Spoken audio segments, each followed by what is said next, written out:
மேஷராசிக்காரர்களுக்கு நல்லா பார்த்தீங்கன்னா உங்களை யூஸ் பண்ணிப்பாங்க. யார் உங்களை யூஸ் பண்ணிப்பாங்க அப்படின்னா இந்த கன்னி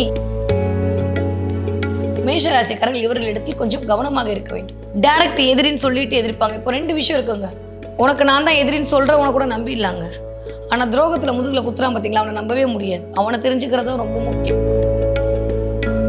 ஒரு இடத்துல பிடிக்க முடியாது. காற்றாற்ற வெள்ளம் மாதிரி மேஷம், நெருப்பு தீ, அக்னி பிழம்பு. அதை ஒரு இடத்துல வச்சா அது ஹோமத்தையும் கொடுக்கும், ஒரு ஊரையும் அழிக்கும். ஸோ மேஷத்தை ஹேண்டில் பண்ண அப்போது ஒருத்தவங்க வீடை பார்த்து கண் திருஷ்டி போடுறாங்கன்றாங்க, ஒருத்தவங்க நீ பண்ணுற வேலையை பார்த்து உனக்கு என்னப்பா திருஷ்டி விழுன்றாங்க, ஒருத்தவங்க உனக்கு என்னப்பா அவ்வளோ நல்ல பிள்ளை, இவ்வளோ நல்லா ப்ரைஸ் வாங்குற பிள்ளை, அது மூலமாக உனக்கு திருஷ்டி விழுதுன்னு சொல்கிறாங்க. ஒருத்தவங்க வந்து ஜெயிக்கிறதுக்கு 10 பேர் கூட இருப்பாங்க, தோக்கிறதுக்கும் சில பேர் காரணமாக இருப்பாங்க. ஆனால் படுகொலியில் தள்ளி விடுறதுக்கு சில பேர் மட்டும்தான் காரணமாக இருப்பாங்க. மேஷ ராசிக்காரர்கள் திருமணம் செய்யவே கூடாத ஒரு நட்சத்திரம் என்ன? ஆகாதுங்க. இவங்க 2 பேரும் கல்யாணம் பண்ண ஆகாது.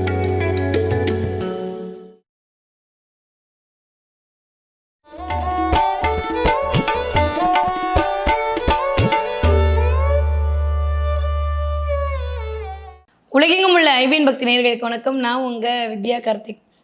நிறைய ராசி பலன்கள் பார்த்தாச்சு. இந்த மாதம் எப்படி இருக்கும், அப்படி இருக்கும், என்ன பார்ப்போம் அப்படின்ற மாதிரி நம்ம தொடர்ந்து பயணப்பட்டு கொண்டே வந்துட்டுருக்கோம் இல்லையா? கொஞ்சம் வித்தியாசமாக என் ராசிக்கு அதெல்லாம் செட் ஆகும். என் ராசிக்கு என்ன பண்ணால் எனக்கு அதிர்ஷ்டத்தை அப்படியே அள்ளி கொண்டு போக முடியும், யாரோட நான் சேரலாம், யாரை நான் கொஞ்சம் அப்படி லைட்டாக ஒதுக்கி வைக்கணும், இல்லை எதனால எந்த இடத்துல எனக்கு பிரச்சனை வருது, அந்த பிரச்சனைக்கான சொல்யூஷன் என்னவாக இருக்கும். உடம்பெல்லாம் ஒரு மாதிரி இருக்குது, நல்லா தான் இருக்கேன், நான் கஷ்டப்பட்டு உழைக்கிறேன், ஆனால் வந்து ரொம்ப பார்த்தோன்னே உனக்கு என்னப்பா அப்படின்ற மாதிரி பயங்கரமாக என் மேலே கண் திஷ்டிப்படுது. அப்போது ஒருத்தவங்க வீடை பார்த்து கண் திருஷ்டி போடுறாங்கன்றாங்க, ஒருத்தவங்க நீ பண்ணுற வேலையை பார்த்து உனக்கு என்னப்பா திருஷ்டி விழுன்றாங்க, ஒருத்தவங்க உனக்கு என்னப்பா அவ்வளோ நல்ல பிள்ளை, இவ்வளோ நல்லா ப்ரைஸ் வாங்குற பிள்ளை, அது மூலமாக உனக்கு திருஷ்டி விழுதுன்னு சொல்கிறாங்க. அப்போது இந்த கண் திருஷ்டியில் கூட ஏதாவது வேறு வெரைட்டி இருக்கா அப்படின்ற மாதிரி நிறையா கேள்விகளுக்கும் அதற்கான பதிலாகவும் இந்த ஒரு ஸ்பெஷல் எபிசோடு இருக்க போகுது அப்படின்னு நினைக்கிறேன். எக்ஸ்க்ளூசிவாக என்னுடைய ஐபிஎன் பக்தி நேயர்களுக்காக மட்டுமே பிரத்யேகமாக. நீங்கள் இந்த ராசிக்காரர்களாக இருந்தால் இந்த விஷயத்தில் கவனம். இந்த விஷயம் உங்களுக்கு சூப்பர். நீங்கள் யாரோட சேரலாம், யாரோட சேரக்கூடாது, எந்த தெய்வத்தை நீங்கள் மையமாக பிடித்து கொண்டால் உங்கள் வாழ்க்கையிற்கான எல்லா விஷயத்துலையும் நீங்கள் வந்து ஜெயிக்க முடியும், எந்த விஷயத்தில் உங்களுக்கு கண்ணுப்படும், அதில் எப்படி நீங்கள் அலர்ட்டாக இருக்கணும், ஒருவேளை அதை நிவர்த்தி பண்ணுறதுக்கு என்ன மாதிரியான வாழ்வியல் பரிகாரங்கள் மேற்கொள்ளணும் அப்படின்ற மாதிரி ஒட்டுமொத்த வாழ்க்கைக்குமான சூட்சம ரகசியத்தை சொல்லக்கூடிய ஒரு பதிவாக, வாழ்நாள் பதிவாக இந்த பதிவு இருக்க போகுது. சரி வாங்க பார்க்கலாம் ஒவ்வொரு ராசிக்காரர்களுக்கும் எப்படியெல்லாம் இருக்குது. ஏன்னா ஒவ்வொருத்தங்களும் ஒவ்வொரு விதமான கேரக்டரில் இருப்பாங்க, ஒவ்வொரு விதமான வகைப்பாட்டிற்குள் அடங்குவார்கள். எல்லாரும் ஒரே ராசி ஒரே நட்சத்திரமாக இருந்தாலுமே எந்த இடம் அவர்களை தீர்மானம் செய்யும் அப்படின்றது அவருடைய ஜனனகால ஜாதகம் தான் முடிவு பண்ண போகுது. இருந்தாலுமே நீங்கள் யார் அப்படின்றத உங்களுடைய ராசியும் உங்களுடைய நட்சத்திரம் தான் முதல்ல எடுத்துக்காட்டும். அதுக்கப்புறம் தான் உங்கள் பின்னாடி இருக்கக்கூடிய அந்த கட்டங்கள்லாம் உங்களுக்கு என்ன கிடைக்க போகுதுன்னு சொல்ல போகுது. கிளியர். ஜோதிடமே இவ்வளவு தான்.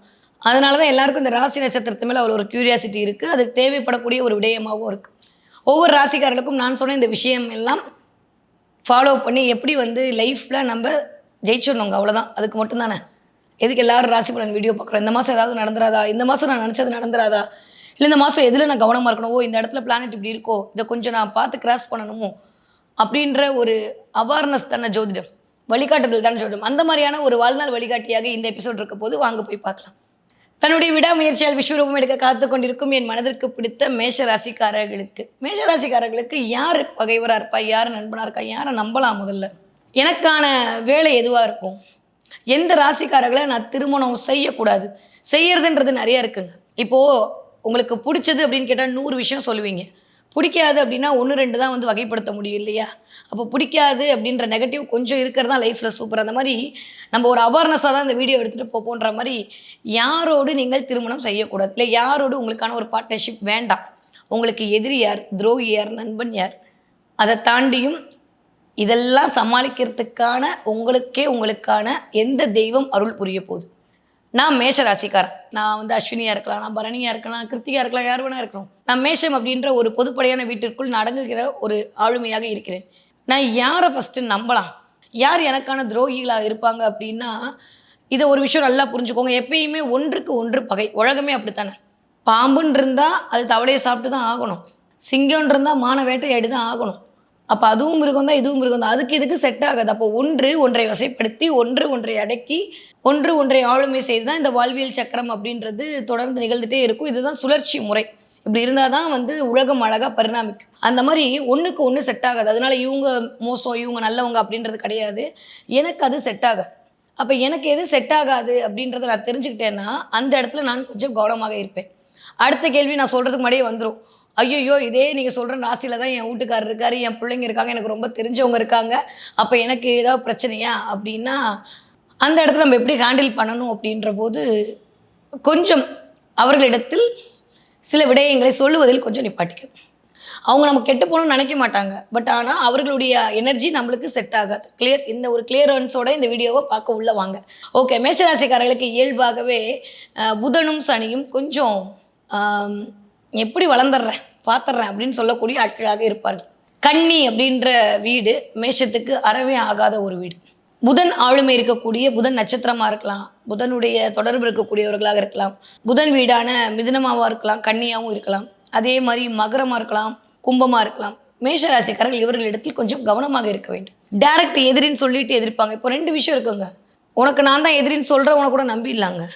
ஆனா துரோகத்துல முதுகுல குத்துறான் பார்த்தீங்களா, அவன நம்பவே முடியாது. அவன தெரிஞ்சுக்கிறது தான் ரொம்ப முக்கியமான விஷயம்.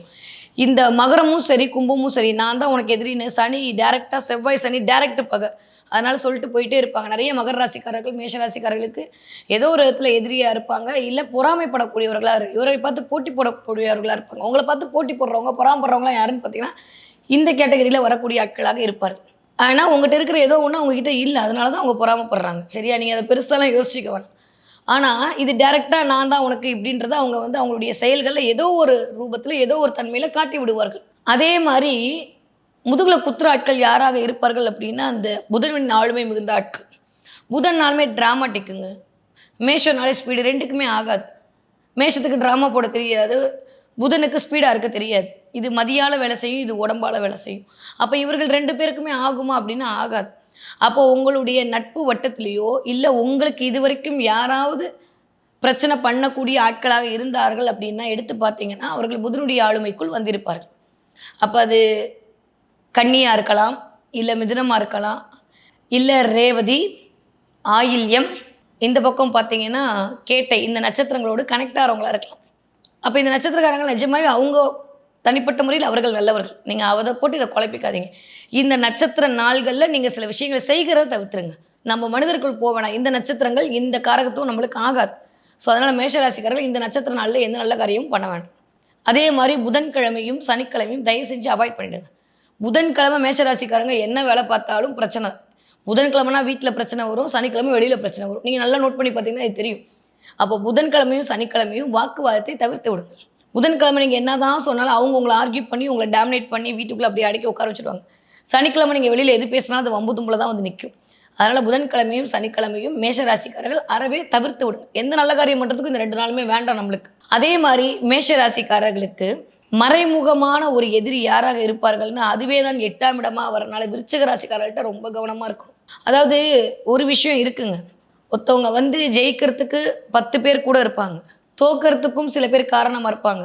ஆனா படுகுழியில தள்ளி விடுறதுக்கு சில பேர் மட்டும் தான் காரணமா இருப்பாங்க. அப்ப அந்த மாரி மேஷ ராசிக்காரர்களுக்கு நல்லா பார்த்தீங்கன்னா, உங்கள யூஸ் பண்ணிப்பாங்க. யார் உங்கள யூஸ் பண்ணிப்பாங்க அப்டின்னா, இந்த கன்னி அப்டின்ற வீட்டை சேர்ந்தவர்களும், இந்த மகரம் அப்டின்ற வீட்டை சேர்ந்தவர்களும், விருச்சகம் அப்டின்ற வீட்டை சேர்ந்தவர்களும் உங்களை பயன்படுத்திக் கொள்வார்கள். அப்ப இவங்க உங்கள யூஸ் பண்ணிட்டுருக்காங்க. இல்ல யூஸ் பண்ணிட்டுருக்காங்க. அவர்களோட பிடியில தான் நீங்க மாட்டிட்டு இருக்கீங்கன்றத அழகா புரிஞ்சுட்டு வெளியில வர முடிஞ்சா வந்துருங்க. இல்லையே அப்படிலாம் யாருமே எனக்கு இல்லன்னா, யூ ஆர் பெஸ்ட்டு. பொறக்கும்போதே கடவுள் உங்களுக்கு 6வது அறிவு இன்னும் கொஞ்சம் அதிகமா படைச்சு இன்ட்யூஷன் பவர் குடுத்து உங்கள இந்த ஆட்கள்ட்டருந்து தப்பிக்க வச்சுட்டான். இல்லன்னா, இந்த மாரி ஆட்கள் மூலமாக தான் ப்ராப்ளத்த சந்திச்சுப்பாங்க. அதே மாரி சதீஷு, தினேஷு, சுரேஷு, ரமேஷு, ஆகாஷு, ஆதர்ஷ் இந்த இஷ் சத்தம். அந்த இஷ் சத்தத்தில முடியக்கூடிய ஆட்கள். அதே மாரி பெண்களாக இருக்கிற பட்சத்தில் இந்த நீ, ஆ இந்த சத்தத்தில முடியக்கூடிய ஆட்கள் மூலமாக தான் உங்களுக்கு வாழ்க்கையில பிரச்சனை வந்துரும். இது டிஃபால்ட். அப்ப இந்த மாரி பேர் இருக்கவங்க தான் உங்களுக்கான சில எதிர்மறை நிகழ்வுகளை வாழ்வியலில் நடத்தி இருப்பார்கள். திரும்ப திரும்ப திரும்ப அவங்ககிட்ட போய் மாட்டிக்காம தற்காத்து கொள்ள வேண்டிய அவசியத்துல இருக்கீங்க. இப்ப நம்மளுக்கே 50 வயசு ஆயிடுச்சு, 60 வயசு ஆயிடுச்சு. நம்மளுக்கு தேவையில்ல. ஆனா நம்ம பிள்ளைங்க ஒருவேளை மேஷ ராசியில பொறந்திருக்குன்னா, அதுகளுக்கு நம்ம அவேர்னஸ் சொல்லலாம்ல. ஆரம்பிக்கும் போதே இந்த பிள்ளைங்க மனசு கஷ்டப்படாமல் வாழ்வில் நகர்த்தி கொண்டு போவதற்கு இந்த மாதிரியான காரணிகள்லாம் உதவும். அப்போ இந்த ஆட்களிடமும் இந்த நாளிடமும் மேஷராசிக்காரர்கள் கொஞ்சம் கவனமாக இருக்க வேண்டும். அடுத்து நெகட்டிவ் பார்த்துட்டோம், அடுத்து பாசிட்டிவாக பார்க்கணும்ல. மேஷ ராசிக்காரர்கள் திருமணம் செய்யவே கூடாத ஒரு நட்சத்திரம் என்ன? ஆகாதுங்க. இவங்க 2 பேரும் கல்யாணம் பண்ண ஆகாது. அப்படின்னா விருச்சிக ராசிக்காரர்கள் திருமணம் செய்யும்போது கொஞ்சம் கவனமாக இருக்கணும். 2மே ஒரே மாதிரி காம்படிஷனில் இருக்கும்போது இதுவா இதுவா இதுவா அதுவான்ற மாதிரி ஒரு முட்டுதலில் போயிட்டே இருக்கும். நாங்கள் கல்யாணம் பண்ணி நல்லா தாங்க இருக்கோம், சூப்பராக இருக்கோம் அப்படின்னா அங்கே அவங்களுக்கு ராசி இயங்காமல் அவர்களுடைய லக்னம் இயங்கி கொண்டிருக்கும். ஸோ இதுதான் டிஃபால்ட். அப்போ மேஷராசிக்காரர்கள் முடிந்த அளவுக்கு விருச்சிக ராசிக்காரர்களிடம் கொஞ்சம், அதே சமயம் அவர்கள் தான் அவர்களை காந்தமாக இழுப்பார்கள். ஏன்னா எப்பயுமே எதிர் துருவங்கள் தான் ஒன்றை ஒன்று இருக்கும் இல்லையா? நம்மளுக்கு இல்லாத ஒரு இருக்கும்போது தான் அதை நம்ம இருக்குன்ற போது நம்மளுக்கு ஆப்போசிட்டாக இருக்கும். அதனால தான் 7ஆம் பொருத்தம் 8ஆம் பொருத்தம் நாங்கள் அந்த காலத்தில்.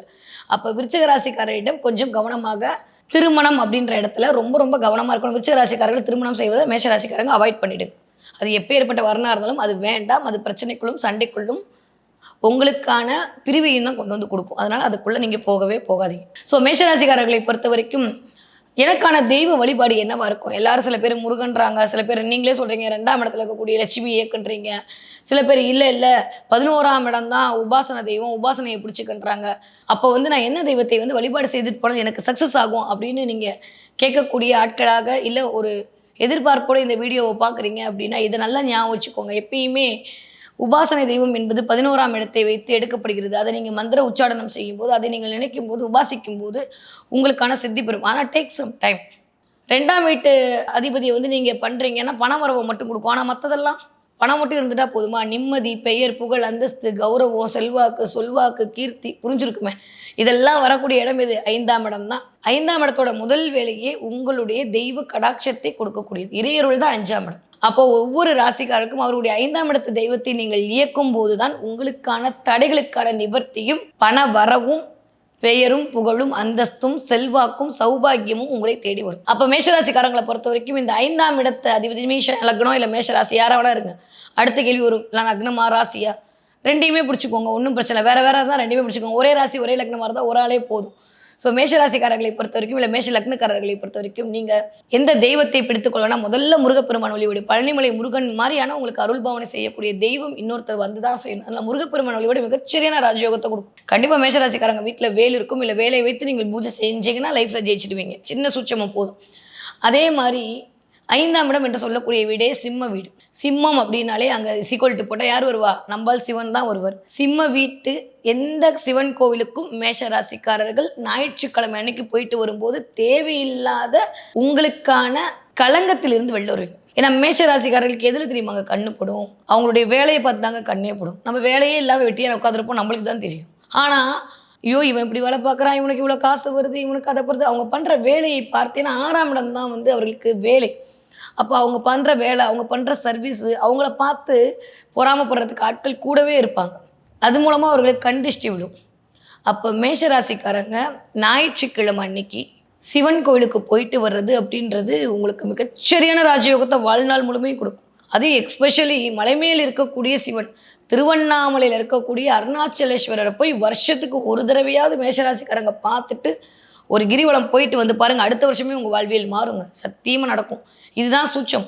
இது வரைக்கும் நீங்கள் போகலையா? இனிமேல் போங்க. இல்லை நீங்கள் போயிட்டு வந்தப்பறம் அந்த வருஷத்துக்கான ஒரு இதை எடுத்து பாருங்கள், கண்டிப்பாக ஒரு முன்னேற்றம் கிடச்சிருக்கும் உங்களுக்கு. அப்போ மேஷராசிக்காரங்க திருவண்ணாமலையில் இருக்கக்கூடிய அருணாச்சலேஸ்வரர் வழிபாடு செய்ய செய்ய செய்ய மிகச்சரியான ராஜயோகம். உங்களுக்கு பிடிக்குதா? முருகன் பிடிக்குதா? ஓகே. உங்களுக்கு அம்பிகை பிடிக்குதா? ஓகே. குலதெய்வம் பிடிக்குதா? ஓகே. ஒரு இடத்துக்கு போகும்போது முருகனை கூப்பிட்டுக்கான், குலதெய்வத்தை கொடுக்கும். அதோடு சேர்ந்து அண்ணாமலையரப்பா, ஈசா வாப்பானா அவன் வந்து நின்றுவான்.